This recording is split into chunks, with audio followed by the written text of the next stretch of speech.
face it, online learning has been hard for everybody, parents, teachers, and students. But today, I want to give you some actionable advice to help your preschooler learn online. In today's segment, I like to call How to Be a Hinter, Not a Hero, a grown-up's guide to helping their preschooler through virtual learning.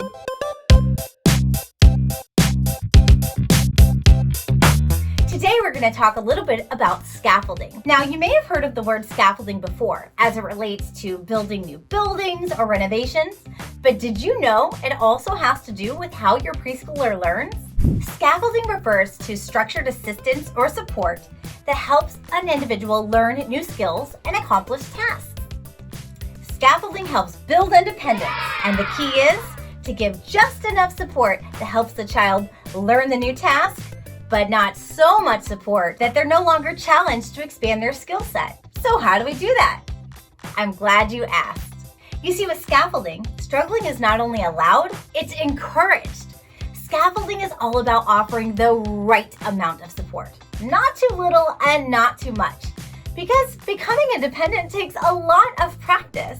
The key to helping your preschooler learn is to become a really good hinter, but not a hero. See, when you're a hero, you swoop in and save your students by giving them the right answer. Now, this may help in the moment, but it doesn't do a darn thing to help them build their brain or learn that new task. Instead, being a really good hinter helps your child discover the answer on their own.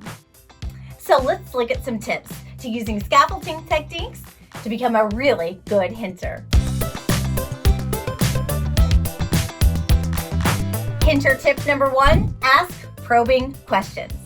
When you ask really good questions, this encourages the child to come up with the answer independently. So let's use an example. Let's say a child is building a block tower, but they're building it a little too high and it keeps falling over. A probing question might be, what do you think would happen if we didn't build the tower so high? When I ask this question, I'm helping the child really think about why that darn tower keeps falling over. I'm not giving them the answer. Instead, I'm asking really good questions and hinting at what the answer might be. So that's hinter tip number 1. Again, asking probing questions. Hinter tip number 2, make suggestions. If a child's having trouble coming up with an answer, offering hints or partial solutions without giving the answer can help. For example, back to our block tower. It looks like that block tower just keeps falling down. I wonder what would happen if we put blocks at the bottom to help keep it stable. What are other ways we can help keep it stable? By asking that question and making just a simple suggestion, not giving them the full solution, we help their wheels turn and they can think of an answer all on their own. Again, making good suggestions is another way to be a great hinter. And hinter tip number 3, pose limited answer questions. You see, sometimes we ask students questions and they just get overwhelmed with the possibility of answers. When we help narrow down the field, we give them an opportunity to process the information. For example, instead of asking a child to look around the room and find something that starts with the letter D, you could give them a few options. Does dog, goose, or giraffe start with the letter D?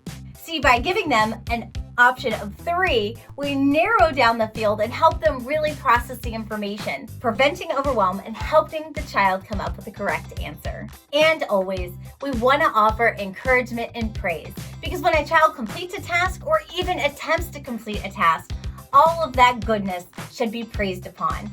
You tried. You were doing your best. You really thought about that. Wow, you were close. All of that encouragement keeps the child trying and trying again, because it takes a lot of practice to get these things right. My last bit of advice for you to become a really good hinter and not a hero is to wait to be needed. Sometimes when we ask a child a question, they need a little bit of process time before they come to the answer. So we sit back and wait. And if we give them just enough time, you might be surprised they come to the answer all on their own.